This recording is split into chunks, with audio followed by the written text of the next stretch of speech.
بسم አብን ወልድን መንፈስ ቅዱስን ሓደ አምላክ አሜን። ጸሎት እግዝእትነ ማርያም ንጽሕት ድንግል ወላዲተ አምላክ አደ ብርሃን ጸሎታን በረኸታን ምሕረት ፍቁር ወዳን ምስኩልና ህዝበ ክርስቲያን ምስ ብፁዕ ወቅዱስ አቡነ እንጠንዮስ ንዘለዓለም ጸኒዑ ይንበር አሜን።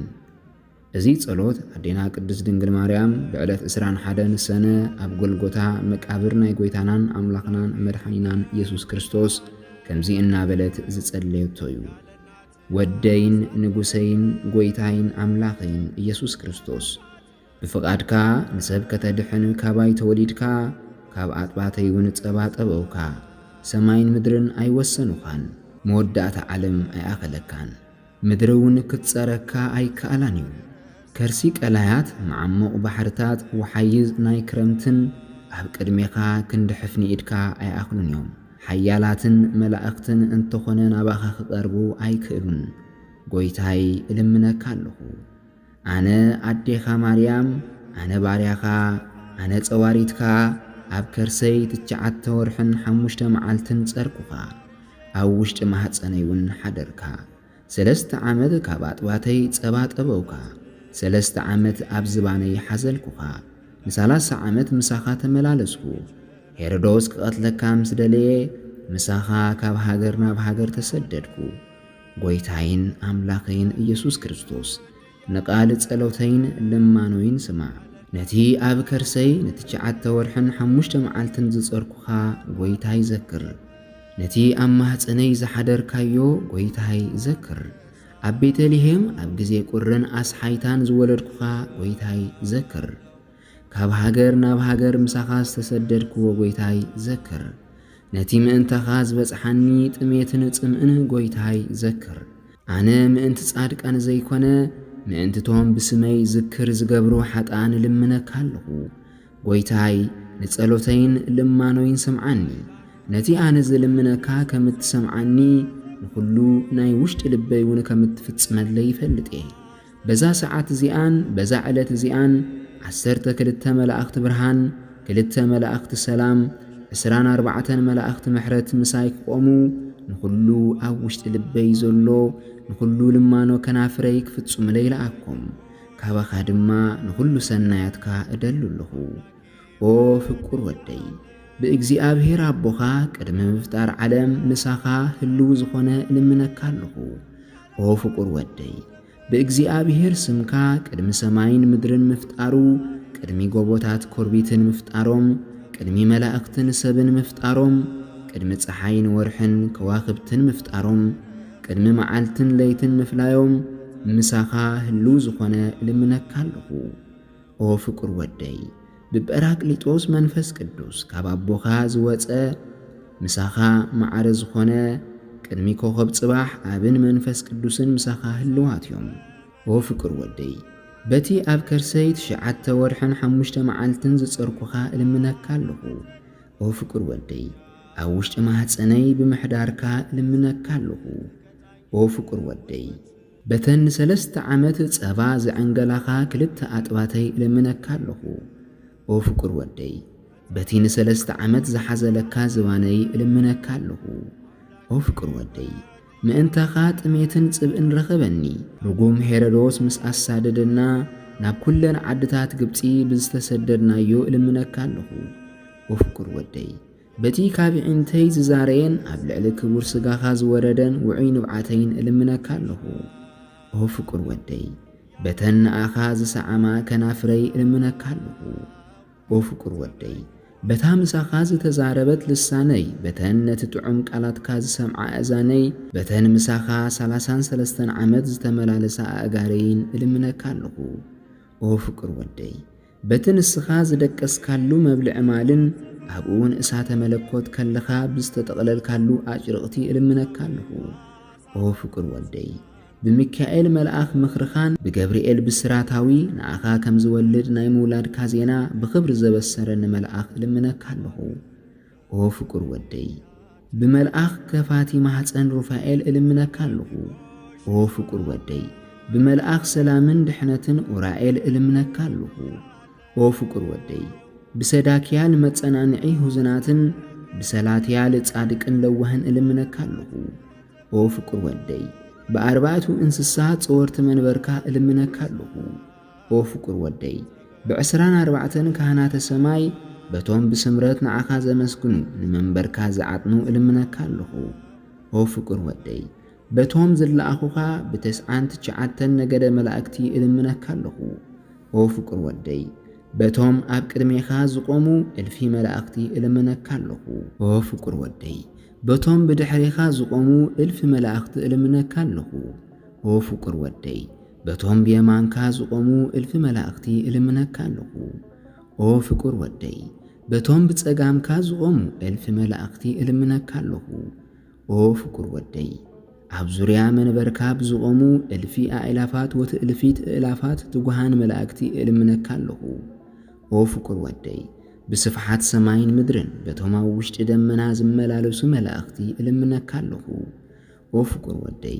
በቶም ቅድሚ ጎቦታትን ስንጭሮታትን ምፍጣሮም ኣብ ውሽጢ ፀሓይን ወርሕን ከዋኽብትን ዝመላለሱ መላእክቲ እልምነካ ኣለኹ ኦ ፍቁር ወደይ በቶም ኣብ ውሽጢ ሓዊ ዝመላለሱ መላእክቲ እልምነካ ኣለኹ ኦ ፍቁር ወደይ ብሰማይ መንበርካ ብምድሪ መርገጽ እግርኻ እልምነካ ኣለኹ ኦ ፍቁር ወደይ ብኢየሩሳሌም ሃገርካን በቲ ብምስጢርካ ዝገለጽካሉ መልክዕካ ዝተቐየረሉ ብደብረ ታቦር እልምነካ ኣለኹ ኦ ፍቁር ወደይ ብደብረ ዘይትን ብደብረ ጽዮንን መእተዊ መንግሥትኻ እልምነካ ኣለኹ ኦ ፍቁር ወደይ ብዮርዳኖስ ዝቐምካሉን ብቅዱስ መንፈስካ ብቓል ካብ ኣፍካ ብዝወፀን እልምነካ ኣለኹ ኦ ፍቁር ወደይ ብሽንካር ብዝተወቅኡ ኣኢዳውካን እጋርካን ብቅዱስ ስጋኻን ብክቡር ደምካን እልምነካ ኣለኹ ኦ ፍቁር ወደይ ብሕማምካን ብሞትካን እልምነካ ኣለኹ ኦ ፍቁር ወደይ ኣብ ውሽጢ ከርሲ ምድሪ 3 መዓልትን 3 ለይትን ብምሕዳርካ እልምነካ ኣለኹ ኦ ፍቁር ወደይ ኣብ ከርሲ መቃብር ብምሕዳርካን ንኣዳም ንምውፃእ ናብ መዓምቕ ሲኦል ብምውራድካን እልምነካ ኣለኹ ኦ ፍቁር ወደይ ኣብ ሳልሳይ መዓልቲ ካብ ምዉታን ብምትንሳእካን ናብ ሰማይ ብዓቢ ምስጋና ብምዕራግካን እልምነካ ኣለኹ ኦ ፍቁር ወደይ ብዳግማይ ምጽኣትካን ብመጋረጃ እሳት ብጽርሐ ኣርያም መሕደሪኻን እልምነካ ኣለኹ ኦ ፍቁር ወደይ ብዘይሰዓር መንግሥትኻን ብዘይውዳእ ዘመንካን ብዘይጐድል ሓጐስካን ብዘይንቕነቕ መንበርካን እልምነካ ኣለኹ ኦ ፍቁር ወደይ ብፄቃን ሴቃን ስምካ እልምነካ ኣለኹ ኦ ፍቁር ወደይ በቲ ነጸላኢ ዝወግእ ብያኤል ስምካን ብጸላኢ ዘይሰዓር ብታዳኤል ስምካን እልምነካ ኣለኹ ኦ ፍቁር ወደይ ክንገር ዘይከኣል ብሕቡእ ስምካ ክትርጎም ዘይከኣል ዝተገለጸ ስምካ እልምነካ ኣለኹ ኦ ፍቁር ወደይ ብሳዶር ኣላዶር ዳናት ኣዴራ ሮዳስ ብሓሙሽተ ቅንዋተ መስቀል እልምነካ ኣለኹ ኦ ፍቁር ወደይ ንኩሉ ናይ ውሽጢ ልበይ ንኽትፍጽም ኣብዚ ምሳይ ቁም ዝተዓጽዋ ቀጽርታት ይረሓዋ ስልጣን ናይ ሞት ይጥፋእ ስልጣን ናይ ርኩሳት መናፍስቲ ይስዓር ካብ ኩሉ ቦታ ሓይሊ ናይ ጸልማት ይጥፋእ ከም ማይ ይፍሰሱ ኩሎም ኣብያተ ጣዖታት ተደምሲሶም ፋሕ ይበሉን በዚኣ ጸሎት ዝእመኑ ብኣብ ሰማያዊ ኣቦኻ ስልጣን ብኣፍካ ማህያዊ ዝኾነ ስልጣንካ ንሓጢአት ካብ ስሩ ቆሪጹ ዘርሓቐ ነፍስን ስጋን ዝፈሊ ብኣፍ ጰራቅሊጦስ መንፈስ ቅዱስ ካብ ሓጢአት ፍቱሓትን ንጹሓትን ይኹኑ ኦ ፍቁር ወደይ ንክትሰምዓንን ናባይ ንክትመጽእን እልምነካን ምህፀነካን ኣለኹ ከምዚላ ኣደ ብርሃን ጥዕምቲ ስም ወላዲተ ኣምላኽ ኣዴና ቅድስት ድንግል ማርያም ምትጸለየት መሬት አንቀጥቀጠ ኣኻውሕ ተጨዱ መቃብራት ተኸፍቱ ኩሎም ዝተዓጽዉ ተራህቡ ሽዑ 99 ነገደ መላእክቲ ሰራዊቶምን ሕልቆምን ብየማነ ጸጋም ቆሙ ምስኦም ድማ ጎይታናን ኣምላኽናን መድኃኒናን ኢየሱስ ክርስቶስ ወረደ ንዕኡ ተኸቲሎም እልፊ ኣእላፋት ወትእልፊት ኣእላፋት ብየማኑን ብጸጋሙን ቆሙ ብቅድሚኡን ብድሕሪኡን 4 ብርሃናት ካብ ብርሃን ፀሓይን ወርሕን ዝበልጽ ብርሃን አብርሁ ከምዚላ ንፍቁር ወዳ ብዓቢ ግርማ ኣዴና ቅድስት ድንግል ማርያም ምስ ረኣየቶ ብጣዕሚ ተገረመትን ኣዝያ ተደነቐትን ሽዑ ጎይታና ኢየሱስ ክርስቶስ ንወላዲቱ ወላዲተይ ንምንታይ ክሳዕ ክንዚ ትድነቒ ንስኹኳ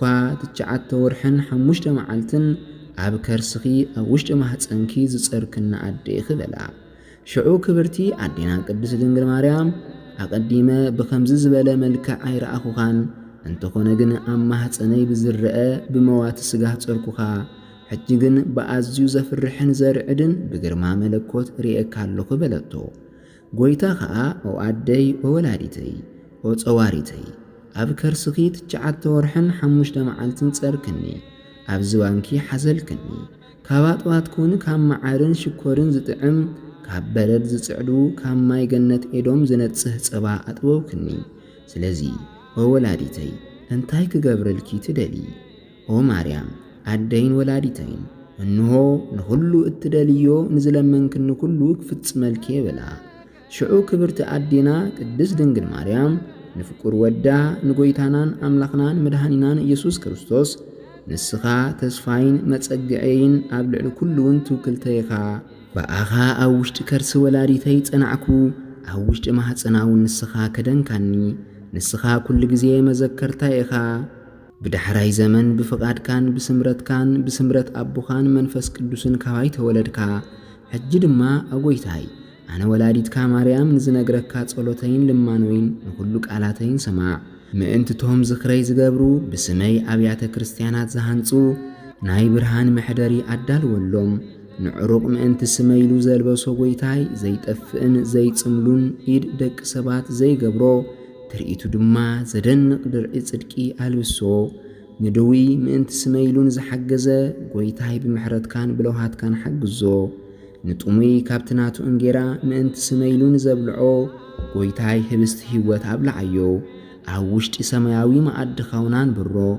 نتومو مئنت سميلون زستيو قويتاي كام ماي هيوات كاب جنت إدوماستيو نحزون مئنت سميلو زرقاقو قويتاي نفسو كابسقو أبت في الليل لقزينا زوزو نقوهوي مئنت سميلو نزحقسو قويتاي أحقسو مسكلهم قدسانكا مستهم نآخا زسمرون دمرو نمسحاف وداسين زتصحفن بسمين زتصلين قويتاي سمو أب عند برهان سمياو صحفو نزام صحفة صلوت نزتسكمان أب كسادو نزأسران قويتاي عيني زي رأيو إذن زي سمعو هاوشت لبدك سبات زي تحسب عسبهبو او فقر ودي ما انتو كلهم اتهم بأيز محسنو كان موت سيئول كتدحنهم إلمنكالهو زخري زقبرن كقبر نزتمنين لما حليت مسقاناي ززمرن عبعلة بعلي نزمسقننن قويتاي ما انت سميلكا محليتنا ملاقتي أسمعيو شعو قويتا حراي كم تزبالكيو يخون بسمكي بيت كريستيان زهانت أنا نعو أبيات برهانات كهان تسألون نصوه مهدر أمنغس سمايات كهبون مسابوين منفس قدسون كان بروئي ندوي من تسمكيلو نزحقزة أنا حميمو أب عرات أبزدك سلو جزيه كبزحون كابز حلاف عالم أبز في الليل لجزيون نمرير تقوى أموتا يستيون كساع منغس سمايات زقاتو أنا أحد قوني رخصات منافستي أب سماين دحر تتصابي أمو أنا كتصابو أب علة فردخاء أنا ردائك خوني نعروق ما انت سمكيلو زخدنا أنا نمر أيو زدنغ زي تفتلن زي تألمن لبسي هوت كالوسون زي تأفئن زي تسملون أخليل هوت ونكهوي نتومي ما انت سمكيلو كاب انجرا زبلعو أنا إيدنا يدك سبات زي سرحو انجرا هوت كابلعي نتومو ما انت سمكيلو نزستيو أنا كاب تسبات زعدوه كام معارن شكورن زتعامه سواء ما هوت كستوي نحزون ما انت سمكيلو زنصنانعو اب لعليو غهن حزنن ابزبص حل غزي انا كتصنانعي نغوي ما انت سمكيلو زحغسو انا اب قدم سماوي ابوي ام منغس سمايات كحغسي مصحف وداسي خنز صحافه وين زصحافه انا سمو اوشت مصحف هيوت كصحفه نبيت كريستيان ما انت سمكيلو مبرهتي زيتي عطان كالئن زهبه انا ام منغس سمايات كاب صحاين ورحن زبلص برهان كبرهالوي عطان زهبه خا بمعازا ملائكتي كم ازوي نودو وينوالو بسمكن زصوعه انا اب قدم سماياون مدراون موغس كوبئ اذا مصحفه ጸሎት ابزدلاتلو محرتن سلامن صغابن حغوسن زل عالم كنبري سمكي ابزلو سئلخي ابزتتخللو سمكي ابزتتصوعو ذكر بسمكي ابزتغبرلو كلو بسمكي ጸሎት نزغبر حيل اغاننتي እኩያት ናብኡ ኣይቀርቡን ሓይሊ ጸልማት ክፍኣት ካብኡ ክርሕቑ እዮም ነዛ ጸሎት ዝጸራ ሓይልታት ጸልማት ኣይክእልዎን ኩሎም መናፍስቲ ርኩሳን ኣጋንንቲ ቀትርን ናብኡ ክቐርቡ ኣይከኣሎምን እዩ ከም ሕልሚ ለይቲ ወይ መዓልቲ ዝኣመሰሉ ከም ዕንቅፋት እግሪ ወይ መውጋእቲ እሾኽ ዝኣመሰሉ ከም ብመግቢ ማሕነቕቲ ወይ ብምስርናቕ ማይን ወይንን ከም ስኽራን ወይ ቁጥዓ ዝኣመሰሉ ከም ቀሓርን ምዕጻው ጎረሮን ዝኣመሰሉ ከም ሕማም ኣስናንን ሽታ ኣፍን ሕማም ዓይንን ሕማም ርእስን ዝኣመሰሉ ከም ሕማም ልብን ፈጸጋን ዝኣመሰሉ ከም ሕማም ረስንን ምንዳድን ወይ ከም ሕማም ምንቅጥቃጥን ዝኣመሰሉ ብባሕርን ብምድርን ብዕንጨይትን ኣእማንን ብሓውን ብትክን ወይ ሕማም ጌጽ ዝኣመሰሉ ብመንገዲ ፍቕርን ሰላምን ከምኡውን ብጽልኢ ዝኣመሰሉ ከም ብምንቃው ኣራዊትን ኣዕዋፍን ዝኣመሰሉ ከም ብሩር ፀሓይ ወይ ቁርናስ ሓይታን ከም ሓያል ንፋስ መንከስቲ ኣኽላባትን ዝኣመሰሉ ከም ሕንዚ ኣራዊትን ምንዳድ ሓውን ዝኣመሰሉ ብግዜ ጸልማት ኮነ ብግዜ ብርሃን ግዜ መዓልቲ ይኹን ብግዜ ለይቲ እዚኣቶም ኩሎም ነዛ መጽሓፈ ጸሎት ብንጹህ ህልና ንዝጾራ ኣይቀርብዎምን እዮም ዓይነ እኩያት ሰባት መናፍስትን ናብዛ መጽሓፍ ጸሎት ዝደግም ሰብ ኣይቀርቡን እዮም እዛ መጽሓፍ ጸሎት ኣብ ልዕሊ ግራት እንተደኣ ተነቢባ ጸረ እኽሊ ዝኾኑ ሰባት በልዓትን ኣራዊትን ብመዓልቲ ኮነ ብግዜ ለይቲ ብዓይኒ ዝረአዩን ዘይረአዩን ከም በረድ ኣንበጣ ክቐርብዎ ኣይክእሉን እዮም ብዕራይን ላምኑን እንተደኣ ሓመሙ ነዛ መጽሓፈ ጸሎት የንብብሉ ንኩሉ ነዛ ጸሎት ዝጸራ ካብ ኩሉ ሕማምን ጽኑዕ ምድናስን ከድሕኖን ክስውሮን እየ እንተደኣ ሓሚሙ እቲ ሕማሙ እንደሓን እንተደኣ ኮይኑ ኣነ ቀልጢፈ ከም ቅጽበት ዓይኒ ከተንስኦን ሓጢኣት እንተደኣ ገይሩን ሓጢኣቱ ክሓድገሉ እየ እቲ ሕማሙ ኣዝዩ ጽኑዕ ናብ ሞት ዘብጽሕ እንተደኣ ኮይኑ ንነፍሱ ናባይ ምእንቲ ከምጽእዋ ኣነ ናብኡ መላእኽቲ ብርሃን ክልእኸሉ እየ ርኩሳት ኣጋንንቲ ናብኡ ኣይቀርቡን ኣብ ሳልሳይ ሰማይ ኣይክቃወምዎን ምስኡውን ኣይቆሙን እዮም ካልኣይ ኣነ ክቃወመሉን ኣብ ዕለተ ፍዳውን ረዳኣይ ክኾኖን ምስ ኣቦይ ጰራቅሊጦስ መንፈስ ቅዱስን ክንመጾ ኢና ከምኡ ድማ 12 ኣሕሉቕ ሰራዊት ብርሃን ዝርገፍ ወርቂ ክዳኖም ምስ ወርቂ ማዕጠንቶም ሒዞም ይመጹ ቀስተ ደመና ብናርዱ ዝተሰርሐ ሽቶ መብረቕ ብዝመስል ናይ ሓዊ ሰረገላ ጽይሮም ይመጹ ነዛ መጽሓፈ ጸሎት ንዝጸራ ንዕኡ ንምቕባል ክሳዕ 5 ሰማይ ክንወርድ ኢና ሽዑ ኣነ ኣብ እንግዳዓይ ክጾሮን ንባሕሪ እሳት ከሳግሮን ኣብ ቅድሚ መንበረይ ከብጽሖን እየ ነዚ ዝረአዩ መንፈሳውያን ሰራዊት መላእኽቲ እናንሸብሸቡ ብኣኽናፎም እናጣቕዑ ነቲ ነዛ መጽሓፍ ጸሎት ዝጸራ ሰብ ክኸብዎ እዮም ከምቲ ኣብ ወንጌል ዝበልክዎ ሓደ ሰብኣይ 100 ኣባጊዕ ነበርኦ ካብኣተን ሓንቲ ጠፍኣቶ ነተን 99 ኣብ በረኻ ሓዲጉ ነታ ዝጠፍኣቶ ክደሊ ኸደ ምስ ረኸባ ኸኣ ተሓጐሰ ኣብ መንከቡ ኸኣ ሓንገራ ናብ ቤቱ ምስ ተመልሰ ድማ ንዕሩኽቱን ንጎረባብቱን ብሓደ ጸዊዑ ነታ ዝጠፍኣትኒ በጊዐይ ረኺበያ እሞ ምሳይ ተሓጐሱ ይብሎም ከምኡ ኸኣ ንስሓ ካብ ዘይደልዩ 99 ጻድቃን ብሓደ ዝናሳሕ ሓጥእ ኣብ ሰማይ ሓጐስ ክኸውን ይብለኩም ኣለኹ ከምኡውን ነዛ መጽሓፍ ጸሎት ንዝጸራ ሰብ ብኡ ምኽንያት ኩሎም ሰራዊት መላእኽቲ ሕጐሱ እዮም ነፍሱ ካብ ስግኡ ኣብ ትወጻሉ ካብ ዝሓላፈ ዓለም ኣብ ዝፍልየሉ ግዜ ኣነ ምስ ኣቦይን መንፈስ ቅዱስን ኮይነ ንደብረ መቅደሰይ ከውርሶን ከሳልሞን ነዛ መጽሓፈ ጸሎት ኣብ ዘላትሉ ንዘለዓለም ሰላምን ምሕረትን ጽጋብን ተድላህን ክኸውን እዩ እዛ መጽሓፈ ጸሎት ኣብ ዝተነበትሉን ዝተደግመትሉን ግዜ ሕማም ኣዕዋፍን ብድብድን ዝተፈላለዩ ሕማምን ረስንን በብኣስማቶም ናብኡ ኣይክቐርቡን እዮም ነዛ መጽሓፈ ጸሎት ንዝጸራ ኣነ ንዕኡን ንወለዱን ንንብረቱን ንቤቱን ንጥሪቱን ክባርኽ እየ ነዛ መጽሓፈ ጸሎት ብልጹህ ልብን ብጽኑዕ እምነትን ኣሚኑ ብማየ ጸሎት ዝተሓጽበን ዝሰተየን ኣብ ውሽጢ ቤቱን ኣብ መንገዱን ዝነጸገ ኣነ ንጸሎቱ ክሰምዖ ልቡ ንዝምንዮ ክህቦ እየ ሚካኤልን ገብርኤልን ክለኣኽዎን ኣብ ኩሉ መንገዱ ኩሉ ግዜ ኩሎም ሰራዊት መላእኽቲ እናመጹ ክሕልዎ እዮም ኦ ማርያም ወላዲተይ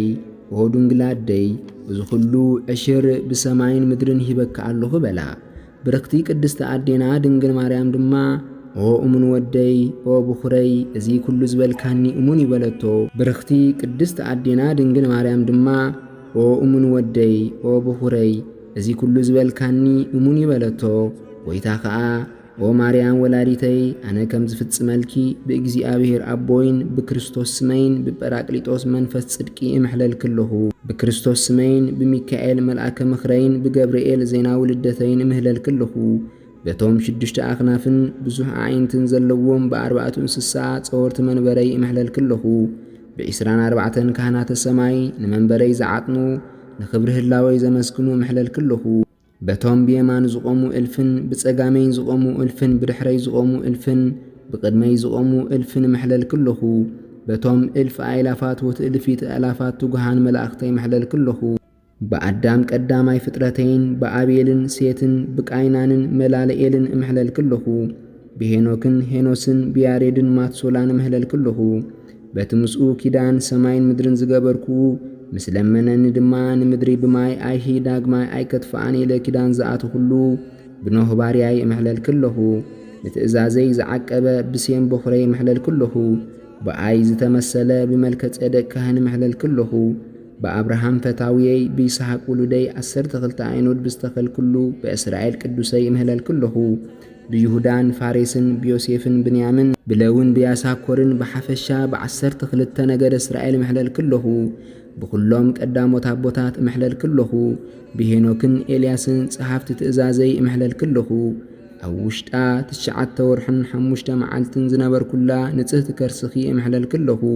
ካብአን ካብ መዓርን ሽኮርን ዝጥዕም ካብ ጸባ ዝጽዕዱ ካብ ማይ ገነት ኤዶም ዝነጽህ ጸባ ብዝተዓንገል ኩለን ኣጥባት ክምሕለል ክለኹ ብ15 ነቢያት ሰበኽቲ ትእዛዘይ ሄሮዶስ ምእንቲ ሰመይሉ ብዝቐተሎም ብ144,000 ሕፃናት ቤተልሔም እምሕለል ክለኹ በቶም ምእንታይ ክብሉ ንነፍሶም በጃይ ዝሃቡ ብ12 ሃዋርያት ሰበኽተይን ብኩሎም ኣርድእተይን እምሕለል ክለኹ ብሰማይ መንበረይ ብምድሪ ኸዓ መርገጽ እግረይ እምሕለል ክለኹ ብነበልባል እሳት መጋረጃይን ብኣርያም ፍጹም ቤተይን ማሕደረይን እምሕለል ክለኹ ብእጽ መስቀለይን ብሽንካር እዳዋይን ኣእጋረይን ብመውጋእቲ ጐነይን እምሕለል ክለኹ ብምፍሳስ ደመይን ብሕማመይን ሞተይን እምሕለል ክለኹ ኣብ ከርሲ ምድሪ 3 መዓልትን 3 ለይትን ብምሕዳረይ ብነበልባል እሳት ብመጋረጃይን ብኣርያም ፍጹም ቤተይን ማሕደረይን እምሕለል ክለኹ ብእፀ መስቀለይን ብሽንካር እዳወይን ኣእጋረይን ብመውጋእቲ ጐነይን እምሕለል ክለኹ ብምፍሳስ ደመይን ብሕማመይን ሞተይን እምሕለል ክለኹ ኣብ ከርሲ ምድሪ 3 መዓልትን 3 ለይትን ብምሕዳረይ እምሕለል ክለኹ ካብ መቃብር ብምውፅአይን ናብ ሲኦል ብምውራደይን ካብ ምውታት ተፈልየ ኣብ ሳልሳይ መዓልቲ ብመትንስአይ ናብ ሰማያት ብክብሪ ብምዕራገይን ብዓብይ ክብሪ ብዝመጻሉ ብዳግማይ ምጽኣተይን እምሕለል ክለኹ ብቅዱስ ስጋይን ብክቡር ደመይን እምሕለል ክለኹ ብኢየሩሳሌም ሰማያዊት ሃገረይን ብምስጋና ምልእትን ዝኾነት ብጽዮን እምሕለል ክለኹ ብቅድስት ቤተ ክርስቲያን መርዓተይን ኣብኣ ብዝተወለድኩላን ብዝተጠመቅኩላን ኣብኣ ንህይወትን መድሃኒትን ዝኸውን ትንሣኤ ዘጋሃድኩላ ብዕለተ ሰንበተ ክርስቲያን እምሕለል ክለኹ ብደብረ ዘይትን ብደብረ ጽዮንን ደብረ መንግሥተይን ብጎልጎታ መቃብረይን እምሕለል ክለኹ ብጻዕዳ መልክዕክን ብብሩህ ኣልባስክን ብኩሉ ሰናያትክን እምሕለል ክለኹ ማርያም ወላዲተይ ኦ ድንግል ኣደይ ነዚ ሃብኩኺ ከም ዝፍጽመልኪ እምሕለል ክለኹ እስምኪ ኣብ ዝተቐደሰ ታቦት ኣነ ኣብኡ ከጽልልን መስዋዕቱ ድማ ክጸብቕን ከም መስዋዕቲ ኣቤሉን ክቕበሎ የብላ ድንግል ማርያም ድማ ከም ዝበለቶ ንስኻ ብሩኽ ኢኻ ኣቦኻ ብሩኽ መንፈስ ቅዱስ እውን ብሩኽ እዩ ነዚ ኩሉ ዝሃብካኒ ብፍቓድካ ኢኻ ምስጋና ንዓኻ ንጎይታይ ምስጋና ንኣቦኻ ምስጋና ንመንፈስ ቅዱስ ሎምን ኩሉ ሳእንን ዘለዓለም ዓለም ኣሜን። ጎይታ ኢየሱስ ክርስቶስ ነዚ ኩሉ ንወላዲቱ ምስ ነገራ ሰላም ይሁን ኣብ ሰማያት ብዓቢ ክብሪ ዓረገ። ኣዴና ቅድስት ድንግል ማርያም ድማ ንእግዚአብሔር ንስኻ ብሩኽ ኢኻ ስምካ ይመስገን መንግሥትኻ ይባረኽ ምስ ቅዱስ መንፈስካ ምስጋናን ክብርን ሎምን ኩሉ ሳእን ንዘለዓለም ዓለም ኣሜን። ኦ ኣደይ ቅድስት ድንግል ማርያም በዚ ቃል ኪዳንኪ ካብ ኢድ እኩያት ሰባትን ካብ ተጻብኦ ናይ ርኩሳት ኣገንንትን ንዓይኒ ባርያኺ በረከት ኣብ ኣቅብንን ኣድህንንን ጸሎታ ምሕረት ፍቅር ወዳ ምስ ኩልና ህዝበ ክርስቲያን ምስ ብፁዕ ወቅዱስ አቡነ እንጦንዮስ ርእሰ ሊቃነ ጳጳሳት ወፓትርያርክ ዘሃገረ ኤርትራ ንዘለዓለም ጸኒዑ ይንበር። ነዚ ጸሎት ምስ ፈጸምካ ኣብ ሰማይ እትነብር ኣቦናን ጸሎት ሃይማኖትን ኣብጽሒካ ጸሎትካ ፈጽም።